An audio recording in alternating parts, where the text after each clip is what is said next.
इस इवेंट में बने रहें लास्ट तक। एंड जो आपके फ्रेंड्स वगैरह जो अभी किसी कारणवश नहीं आए हैं हॉस्टल्स में, आप उनको बुलाएं, बिकॉज जो आगे का कार्यक्रम है वो काफ़ी इंटरेस्टिंग होने वाला है। जो आपके एलुमनाइज आए हुए हैं अलग अलग जगह से, इतनी दूर दूर से, आपको मौका मिलेगा उन लोगों से बातचीत करने का एंड सभी की जर्नी जानने का। ये सारा होने के बाद में हमारा एक Q&A सेशन होगा। उसके बाद में ऑब्वियसली लंच का टाइम आ चुका होगा।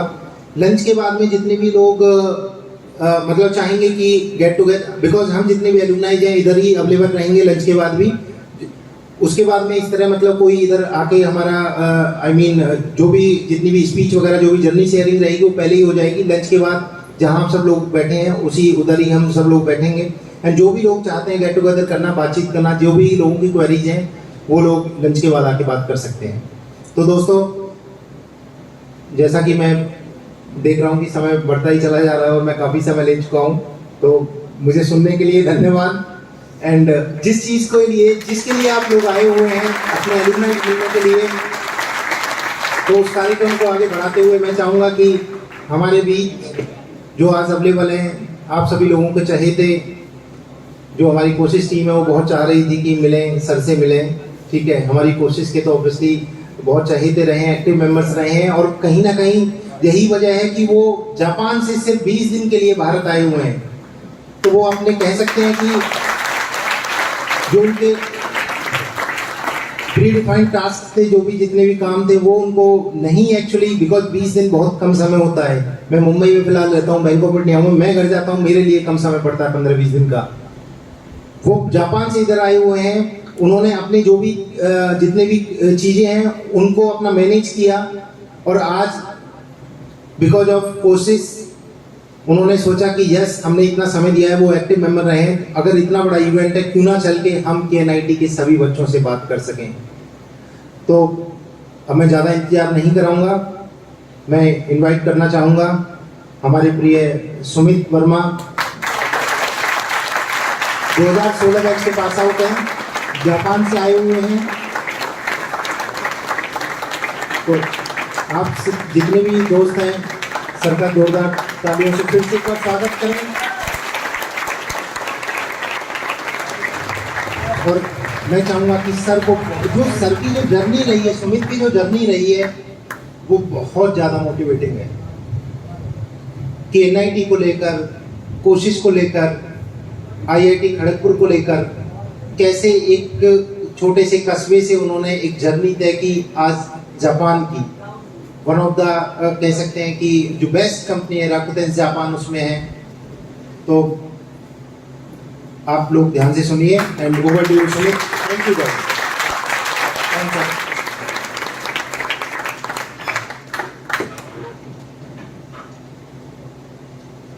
हाय एवरीवन। पहली बात तो मुझे बहुत अच्छा लग रहा है CSA देख करके, क्योंकि बदल गया है पूरा।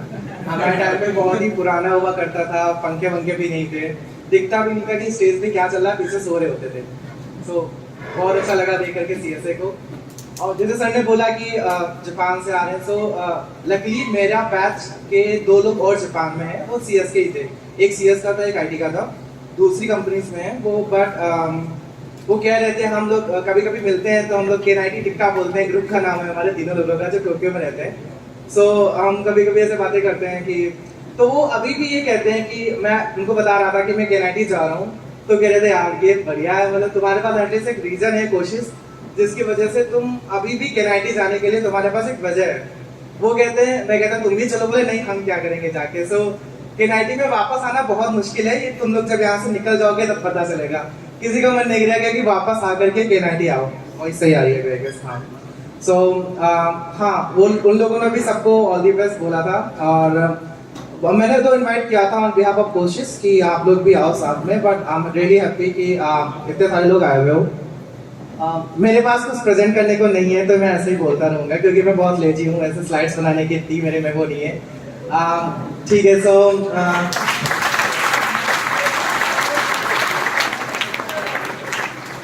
एक्चुअली मेरा क्या था कि मतलब मैं भी फर्स्ट ईयर में था। फर्स्ट ईयर में तो कुछ पता नहीं रहता क्या चल रहा होता है, बस रहता पास हो जाओ, ये सब हो जाए। सो मैं भी कोशिश का एक एनुअल फंक्शन होता है, मतलब रिपब्लिक डे सेलिब्रेशन होता है जनवरी में। तो सीनियर्स आए थे हॉस्टल्स में बोलने के लिए कि फंक्शन हो रहा है ऐसे ऐसे करके। हमने बोला कि हमें क्या मिलेगा, तो लड्डू मिलेंगे खाने को। तो लड्डू खाने गया था कोशिश ग्राउंड पे, और वो मतलब लड्डू जो है अभी तक उसी लड्डू की वजह से मैं अभी भी आ रहा हूँ यहाँ पे। अभी भी होपफुली लड्डू मिलेगा मुझे खाने को। सो मतलब फर्स्ट ईयर से था मैं कोशिश में, क्योंकि मेरा काइंड ऑफ लाइफ में कोशिश कहीं ना कहीं हर जगह रहता है। तो फर्स्ट जैसे करियर की बात करें तो फर्स्ट ईयर में मेरा कुछ भी क्लियर नहीं था कि क्या करना है, क्योंकि हमारे सीनियर्स बहुत ही खराब थे, टू बी वेरी ऑनेस्ट, जो हमारे थर्ड ईयर फाइनल ईयर थे। सो उसके बाद हुआ गया, जब हम सेकेंड ईयर में आए तो हमारी एक सीनियर थी निष्ठा मैम, उनका अच्छे से गेट निकला और उनको शायद आईआईटी रुड़की मिला। तो she was the first person जिन्होंने थोड़ा मोटिवेट किया कि भाई तुम लोग भी गेट वेट दे लो, खाली ये टीसीएस विप्रो इन्फोसिस में जाके कुछ नहीं होगा। सो वहाँ से थोड़ा मोटिवेशन मिला। फिर ठीक है, बट जब मैं फाइनल ईयर में आया तो मतलब प्रिपरेशन शुरू कर दी गेट वगैरह की। बट एक ये था कि एक बहुत अच्छा इंसिडेंट है, तो शायद कोशिश के सारे लोग जानते हैं, बट मैं सबके साथ शेयर करूंगा। तो ऐसा था कि पहले क्या होता था कि सारी कंपनीज केएनआईटी के कैंपस नहीं आती थी, कुछ कंपनीज हमें बाहर बुलाती थी। पता नहीं अभी होता है ऐसा या नहीं होता है। तो ऐसे विप्रो का एक वो था, प्लेसमेंट था। तो भले ही हम गेट की प्रिपरेशन कर रहे थे, बट हम सारी कंपनीज में बैठ जाते हैं, भाई एक दो ऑफर तो ले ही लेते हैं। सो हम लोग जो है आईआईटी लखनऊ गए हुए थे सारे लोग, और वहाँ पे इंटरव्यूज चल रहे थे। ठीक है, मतलब एप्टीट्यूड राउंड हुआ, जीडी हुआ, ठीक है, फाइनल राउंड हुआ, टेक राउंड क्लियर हुआ, एचआर राउंड हुआ। तो एचआर राउंड में ऐसा हुआ कि उसने पूछा कि आपका मतलब इंटरेस्ट क्या है, तो मैंने बोल दिया टीचिंग। तो उसको लगा ये तो ऐसा वैसे फर्जी बोल देते हैं मजाक में कि ये इंटरेस्ट है, जैसे मुझे कुछ नहीं आता, मैं मोर चेस में इंटरेस्ट है, कूल दिखने के लिए, बस कौन मुझे वहाँ प्ले करवाने वाला है। तो मैंने टीचिंग बोल दिया, हालांकि टीचिंग मेरा इंटरेस्ट था। तो उसने बोला ठीक है, मुझे कुछ ऐसा पढ़ाओ जो कंप्यूटर साइंस से रिलेटेड ना हो, और मुझे ऐसे एक्सप्लेन करो कि मैं एक मतलब मुझे कुछ नहीं आता, मुझे ऐसे एक्सप्लेन करो। लकीली क्या था, उस टाइम मैं 9th क्लास को पढ़ा रहा था कोशिश में, तो न्यूटन्स लॉज ऑफ मोशन इन लोगों को मैं बहुत अच्छे से एक्सप्लेन किया था जस्ट 2 दिन पहले। क्योंकि जब आप ऐसे कोशिश में जाके बच्चों को पढ़ाओगे ना, तो वो ऐसे ऐसे क्वेश्चन पूछेंगे कि आपको कुछ गूगल करना पड़ जाएगा कि भाई इसका आंसर क्या होगा, ऐसे करके। तो आप चीजों को ना बहुत सिंपलिस्टिक तरीके से उनके सामने प्रेजेंट करते हो। तो मुझे मतलब क्योंकि एक बार मैंने उनको एक्सप्लेन की थी चीजें, उनके क्वेश्चंस पे आए थे, तो मैंने चीजों को रीफैक्टर करके भी उनको एक्सप्लेन किया था। तो फिर मैंने सेम काइंड ऑफ उसको पढ़ाया जो एचआर थी वहां पे, and she was really impressed. उस साल मतलब विप्रो का रिजल्ट 10 दिन बाद आया था, लेकिन मुझे ऑन स्पॉट ऑफर मिल गया था विप्रो का। So I was the only person जिसको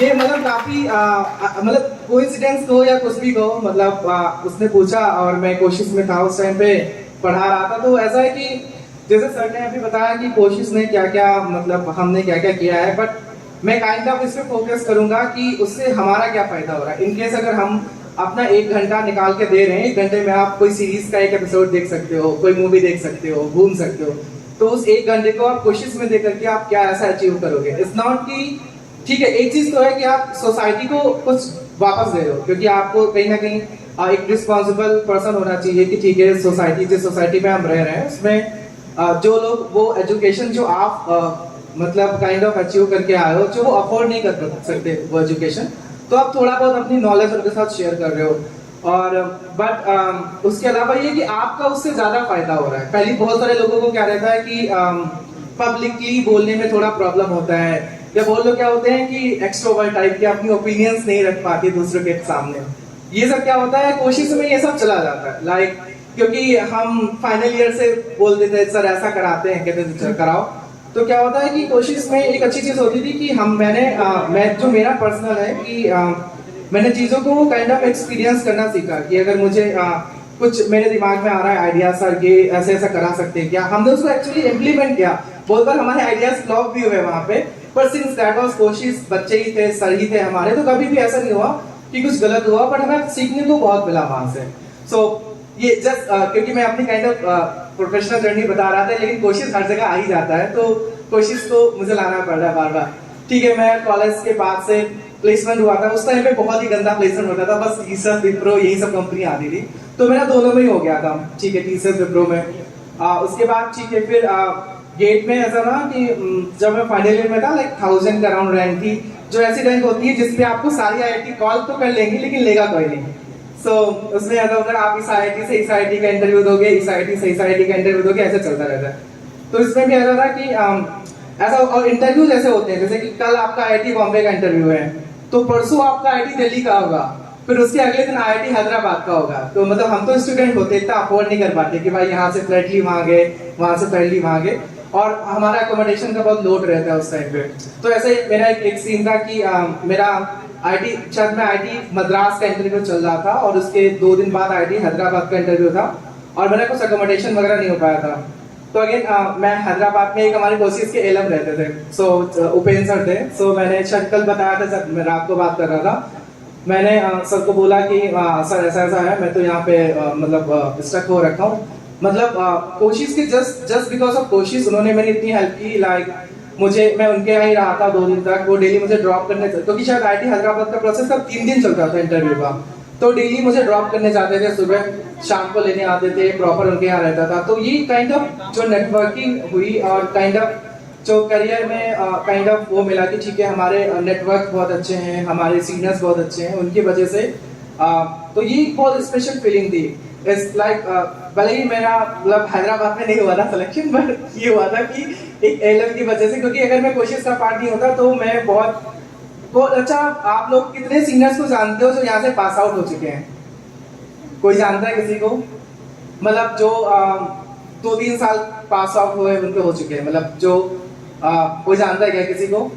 तो हम लोग बहुत लकी हैं कि हम 2011 बैच के सीनियर्स को जान रहे हैं, 2012 बैच के सीनियर्स को जान रहे हैं। आप लोग मुझे जान रहे हैं 2016 बैच का था, आई गेस आप लोग मेरे बाद ही आए होंगे, ऑब्वियसली 2022 चल रहा है। तो एक कोशिश की वजह से हमें मतलब एक मौका मिलता है कि हमारा जो नेटवर्क होता है वो बहुत अच्छा रहता है, और हम अभी भी मीटिंग्स करते हैं, अभी भी हम सबसे पार्टी लेते हैं, कल भी पार्टी लेके आए। तो एक कोशिश की वजह से क्या रहता है, अब ये तुम फाइनल ईयर देख लेना, देखो मैं तो पार्टी छोड़ता नहीं हूँ, मैंने तो सर से ले ली पार्टी, अब तुम लोगों को लेना है। सो ये है कि जो बॉन्ड होता है कोशिश का वो मतलब हमेशा ही रहता है। तो मेरे लाइफ में भी ऐसा ही रहा कि कुछ भी इशू आया, मैंने बहुत बार चेतन को कॉल किया है कि सर मेरे इसमें लाइफ में ये चल रहा है। राहुल सर तो हमारे मसीहा हैं, कुछ भी होता है तो उनको कॉल कर देता हूँ कि सर ऐसा ऐसा चल रहा है, क्योंकि उन मतलब he was in IT Delhi, अभी वो बाहर रिसर्च कर रहे हैं तो उनको काफी नॉलेज है। ठीक है, तो उसके बाद मैं ठीक है लकीली मेरा आईआईटी खड़गपुर में हो गया, खड़गपुर गया मैं। खड़गपुर में भी ऐसे था क्योंकि हमारा माइंडसेट ऐसा रहता है कि हम चीजों को एक्सपेरिमेंट कर सकते हैं, सब कुछ कर सकते हैं। तो खड़गपुर में भी ऐसा था कि खड़गपुर में क्या होता था कि एमटेक का प्लेसमेंट बहुत गंदा होता था मेरे बैच से पहले तक। ठीक है, एमटेक का क्या हो रहा था कि कोई ध्यान ही नहीं देता था। वहाँ पे क्या है, बीटेक वाले को समझते नहीं एमटेक को, तुम लोग भी फेस करोगे जो एमटेक करने चाहोगे अभी। सो ये सारी आईआईटीज में बहुत नॉर्मल सा है। आईआईटी खड़गपुर में भी ऐसा ही था कि बीटेक वाले कुछ नहीं समझते थे एमटेक को, और वो ट्रू भी था क्योंकि बहुत सारे एमटेक वाले लोग खाली वहाँ पे स्टाइपेंड लेने के लिए रहते थे, वो अपनी प्रिपरेशन कर रहे होते थे पीएसयू वगैरह की। सो खड़गपुर में भी ऐसे सीन था। ठीक है, मैंने खुद से इनिशिएट किया। वहाँ पे एक प्लेसमेंट कमेटी होती है, जैसे अपने यहाँ टीपीओ होता है, तो वहाँ की जो प्लेसमेंट कमेटी होती है उसमें खाली 14 लोग होते हैं। वो 14 लोग पूरे 2000 बच्चों का प्लेसमेंट कराते हैं। ठीक है, उसमें जनरली केवल बीटेक के लोग रहते हैं। मैं I was the only person जो उस टीम में सेलेक्ट हुआ था, जस्ट बिकॉज कि मेरे पास एक अच्छा एक्सपीरियंस था कोशिश का। तो उसका जो भी प्रोसेस था, मतलब मेरे जो व्यूज थे, मतलब हम क्या क्या चेंज कर सकते हैं, कैसे कर सकते हैं, तो मतलब खड़गपुर में भी ऐसा था कि कहीं ना कहीं कोशिश की वजह से मेरे अंदर थोड़ा कॉन्फिडेंस था कि अगर मैं कुछ चाहता हूँ तो कर सकता हूँ। आई थिंक हमारे बैच का placement one of the best placement था आईआईटी खड़गपुर का, जो हमारे बैचमेंट का हुआ क्योंकि मैं था प्लेसमेंट टीम में। सो आई गेस हमारा बैच पहला था जिसमें आईआईटी खड़गपुर में एमटेक से इंटरनेशनल पैकेज मतलब प्लेसमेंट्स हुए थे, और ना जस्ट सीएस से, बाकी के जो एमटेक डिपार्टमेंट्स थे, मतलब ईसी, इलेक्ट्रिकल, मैकेनिकल, तो सबका बहुत अच्छा प्लेसमेंट हुआ था। तो अभी भी जो आईआईटी खड़गपुर के जो मतलब ट्रेनिंग के हेड हैं, ट्रेनिंग एंड प्लेसमेंट के हेड हैं, तो कभी कभी उदय शंकर नाम है, तो उनसे कभी कभी बात होती है, तो अभी भी मेरे से डिस्कस करते हैं कि सुमित यार ये हो रहा है, बताओ मुझे क्या करना चाहिए। वो अभी भी आइडियाज मेरे से लेते हैं कि सुमित बताओ क्या करना चाहिए। तो बात ये है कि और ये मेरा एक्सपीरियंस खुद का नहीं है, हमने सब लोगों से चुराया हुआ है, सब लोगों से सीखा हुआ है कि भाई कोई भी चीज़ हमें करनी है तो हम कैसे कर सकते हैं, कुछ भी एक्सपेरिमेंट करना है वो कर सकते हैं। तो खड़गपुर के बाद में मेरा सिलेक्शन हुआ था मकारी में, जापान की कंपनी थी, इंडिया में नहीं, यूएस और जापान में है। सो उसमें भी ऐसा था कि वहाँ पे मैं अभी 2.5 साल से वहाँ पे था। फिर मैंने अभी स्विच किया है रिसेंटली दूसरी कंपनी में, वो भी जापान में है, बट उसका मतलब लाइक वर्ल्ड वाइड है वो काइंड ऑफ, क्योंकि उसका रिसर्च और बहुत सारी चीज़ों में रिसर्च विंग में डेटा साइंटिस्ट हूँ, तो उसमें काफ़ी अच्छा रिसर्च होता है, सब कुछ होता है। और अभी भी मैं कुछ ना कुछ कोशिश के लॉजिक उसमें अप्लाई करता रहता हूँ, क्योंकि अभी क्या है, जैसे जो पुरानी कंपनी था उसमें मैं एज अ न्यू ग्रेड था, तो ठीक है उसमें मैं अपने आइडियाज दे सकता हूँ, इम्प्लीमेंट कर सकता हूँ, बट इस वाली कंपनी में मैं थोड़ा सा लीड पोजीशन पे हूँ, तो मैं अपने आइडियाज को दूसरों से इम्प्लीमेंट करवा सकता हूँ। वो मैंने कोशिश में सीखा कि मतलब आप कैसे अपनी चीज़ों को रख सकते हो। और कुछ भी बहुत बार ऐसा होता है कि हम जो सोचते हैं वो होता नहीं है, मतलब काइंड ऑफ हमने सोचा कि ये ऐसे ऐसे हो जाएगा, पता चला प्रोडक्शन में जाके कुछ गलत हो गया, तो उसके लिए हम प्रिपेयर रहना पड़ता है। और ऐसा कोशिश में बहुत बार हुआ है, क्योंकि कोशिश एक ऐसी एंटिटी थी जिसमें मतलब हमारे यहाँ कुछ भी हो सकता है, क्योंकि वो एक बाहर हम जाके पढ़ा रहे हैं और बहुत सारे चैलेंजेस आते हैं। जैसे मैं सब लोगों के साथ गांव जाता था शुरुआत में, तो बहुत बार गांव में ऐसा होता था कि क्वेश्चंस आते थे सामने से कि आपको क्या पैसे मिलते हैं क्या कहीं से, या क्या आप खाना भी दोगे क्या हमारे बच्चों को। सो वो नहीं समझ सकते कि हम किस पर्पस से गांव जाते थे। और उनको आई थिंक हमारे बैच में इतने कोशिश में स्टूडेंट्स नहीं आते थे पढ़ने के लिए, हमें क्या करना पड़ता था, हर 1-2 महीने गाँव जाना पड़ता था। वो नाव में बैठ करके जो नदी क्रॉस करते थे हम लोग, और वहाँ पे गांव जाते थे और वहाँ पे एक्सप्लेन करते थे कि आप बच्चों को भेजो पढ़ने के लिए। तो वो वहाँ पे जो आपको रियल टाइम, जो अभी यहाँ बैठ के आप कुछ भी बोल दो, बट वहाँ पे आपको जो रियल टाइम रियल लोगों को फेस करके जो आपको आंसर करना पड़ता है, वो बोलेंगे कि भाई अगर मेरा बच्चा ऐसे क्रॉस कर रहा है और नदी में डूब गया तब इसका जिम्मेदार कौन होगा, या खाना दोगे आप कि नहीं दोगे। तो उस सबको कैसे आंसर करना है प्रॉपर्ली और कैसे उनको समझाना है, कहीं ना कहीं हम उनको समझाने में बहुत सफल हुए। आप देख सकते हो सर ने बताया कि इतने ज्यादा बच्चे कोशिश में आते हैं, और अभी तो ऐसा कि पेरेंट्स खुद भेजते हैं अपने बच्चों को, तो कहीं ना कहीं ये चीज मुझे नहीं आती थी बिल्कुल, टू बी ऑनेस्ट। ये सब मैंने अपने सीनियर से सीखा था कि कैसे लोगों से बातें करना है और कैसे लोगों को समझाना है। अभी भी यही आता है। अभी जब आप कंपनी में जॉब करने जाओगे तो आपको अगर अपना आइडिया इंप्लीमेंट कराना ना, आपको 50 चीज करनी पड़ेगी। सबसे पहले आता है आपका वो प्रोडक्ट मैनेजर होता है, ठीक है, वो नॉन टेक्निकल पर्सन होता है, ठीक है। आपको कुछ करना है तो उसको हर चीज में आपको बताना है कि इसका बिजनेस बेनिफिट क्या है, इससे हमारा कितना पे क्या, कहाँ पे कॉस्ट रिडक्शन होगा, कहाँ पे टाइम रिडक्शन होगा, बहुत कुछ ड्रामा बताना पड़ता है। तो उसको समझाओ, उसके बाद मैनेजर से बात करो, उसके बाद आप प्लान बनाओ अपनी टीम को। तो काइंड ऑफ हम सेम पैटर्न कोशिश में फॉलो करते आ रहे थे ऑलरेडी। और ये एक जस्ट मतलब एक कंपनी में नहीं, आप किसी भी अच्छी कंपनी में जाओगे सब जगह ऐसा ही होता है कि अगर आपको कुछ इनिशिएट करना है then you are responsible for everything. आपको मतलब प्लान बनाना पड़ेगा, लोगों से डिस्कस करना पड़ेगा। जैसे इस नई कंपनी में मुझे रिस्पॉन्सिबिलिटी मिली हुई विच इज क्वाइट बिग। सो उसमें मुझे ऐसा होता है कि मुझे पता ही नहीं मुझे किससे बात करनी है, तो मैं मैसेज करना हूँ, उसको मैसेज करना कि we want to do this, can you share your thoughts, we want to do that. So ऐसा रहता है कि आपको बहुत सारे लोगों से, और स्पेशली इंडिया में आप हो तो आपके इंडियन माइंडसेट के सारे लोग रहते हैं। आप बाहर हो, जैसे मेरी टीम में मैं ही इकलौता इंडियन हूँ, कोई ब्राजील से है, कोई रशिया से है, कोई यूएस से है, कोई जापान से है, तो मतलब काफी डाइवर्स टीम रहती है। तो उनमें आपको बहुत प्रोफेशनली चीजों को रखना पड़ता है कि आप कैसे आपको कुछ इम्प्लीमेंट करा। जैसे यहाँ पे तो अरे भाई कर लो ना, ऐसा ऐसा करके ऐसा कर लेंगे, ये ऐसा ऐसा हो जाएगा। तो इंडिया में थोड़ा इजी रहता है आपको चीज़ों को, अपना व्यूज को एक्सप्रेस कर पाना, बट बाहर का रहता है कि आपको बहुत प्रोफेशनली चीज़ों को एक्सप्लेन करना रहता है। और वो चीज़ें कैसे हमें एक ऐसे पर्सन को एक्सप्लेन करना जिसको हम जानते भी नहीं है, ये शायद मैंने कोशिश से सीखा था। सो वो आज भी मेरी हेल्प करता है, होपफुली आगे भी करता रहेगा।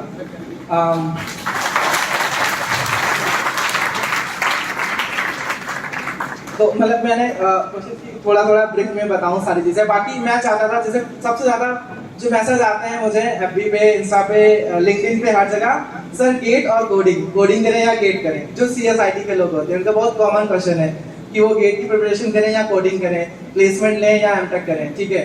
तो मैं इसके बारे में बात करना चाहता था, बट मैं चाहता हूँ कि हम बाद में बात करूंगा जब Q&A होगा। तो अगर किसी को इंटरेस्ट है सीएसई या आईटी वाले लोगों को, तो आप आ सकते हो। एक दूसरा ऐसे क्वेश्चन सबसे ज्यादा लोग पूछते हैं कि वो डेटा साइंस में जाएं या सॉफ्टवेयर इंजीनियरिंग में जाएं, मतलब वो मशीन लर्निंग वाला लाइन चूज करें या वो सॉफ्टवेयर इंजीनियर वाला लाइन चूज करें, ये एक दूसरा क्वेश्चन रहता है। तो वो भी मैं सोच रहा था मैं बाद में सबको बताऊंगा तो बोर हो जाएंगे बाकी लोग, जो बाकी डिपार्टमेंट्स के लोग हैं और जिनको उतना इंटरेस्ट नहीं है सीएसआईटी वालों में। बट अगर आप सीएसआईटी की हो, आपको थोड़ा सा भी इंटरेस्ट है, तो आप आफ्टर लंच में भी आ सकते हो। आफ्टर लंच, हाँ, लाइक आफ्टर लंच हम लोग यहीं पे रहेंगे। तो अगर आपको कुछ ऐसा डाउट है कि सीएसआईटी से रिलेटेड क्या करना चाहिए, तो आप आ सकते हो। क्योंकि गेट और कोडिंग का मुझे अभी भी, मैं सुबह से अभी तक 2 मैसेज तो आए होंगे, सर मैं ये हूँ, मैं कॉलेज में हूँ, मेरी कोडिंग अच्छी नहीं है, मेरा गेट में पेपर नहीं लग रहा है, so what should I do.